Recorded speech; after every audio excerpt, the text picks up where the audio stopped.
Hi friends, എല്ലാവർക്കും ചാനലിലേക്ക് സ്വാഗതം. സ്കൂൾ വിട്ട് വരുന്ന മക്കൾക്ക് എന്ത് സ്നാക്സ് ഉണ്ടാക്കി കൊടുക്കണമെന്ന് ടെൻഷൻ അടിച്ചിരിക്കുന്ന അമ്മമാരാണോ നിങ്ങൾ? എങ്കിൽ നിങ്ങൾക്കിതാ ഒരു സിമ്പിൾ ആൻഡ് സ്മാർട്ട് റെസിപ്പിയുമായിട്ടാണ് ഞങ്ങൾ വന്നിരിക്കുന്നത്. ഇന്നത്തെ ഈ റെസിപ്പിക്ക് വേണ്ടി നല്ല പഴുത്ത മാങ്ങ ചെറിയ കഷ്ണങ്ങളായി അരിഞ്ഞതാണ് എടുത്തിരിക്കുന്നത്.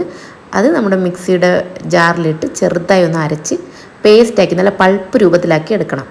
അതിലേക്ക് നമ്മുടെ പ്ലെയിൻ യോഗർട്ട് അഥവാ പുളിപ്പ് കുറഞ്ഞ തൈര് 3-4 സ്പൂണ് ആവശ്യപ്രകാരം മാങ്ങയുടെ അളവിനനുസരിച്ച് ചേർത്ത് കൊടുക്കാം. ഇത് നല്ല ഈവനായിട്ട് നമുക്ക് ഇളക്കി യോജിപ്പിച്ചെടുക്കാം. ഇപ്പോൾ നമുക്ക് കിട്ടിയിരിക്കുന്നതാണ് നമ്മുടെ മാംഗോ യോഗർട്ട്. ഇതിന് പകരം നിങ്ങൾക്ക് ഏത് ഫ്രൂട്ട്സ് വേണമെങ്കിലും യൂസ് ചെയ്യാവുന്നതാണ്. പക്ഷേ യൂസ് ചെയ്യേണ്ട തൈര് നല്ല പുളിപ്പ് കുറഞ്ഞ തൈരായിരിക്കണം കേട്ടോ. ഇത് ഏത് പ്രായമുള്ള മക്കൾക്കും നമുക്ക് കൊടുക്കാവുന്നതാണ്.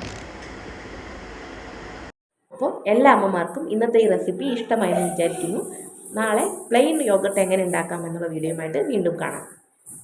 Thank you. Keep watching. Video ഇഷ്ടമായെങ്കിൽ സബ്സ്ക്രൈബ് ചെയ്യാൻ മറക്കണ്ട കേട്ടോ. Thank you.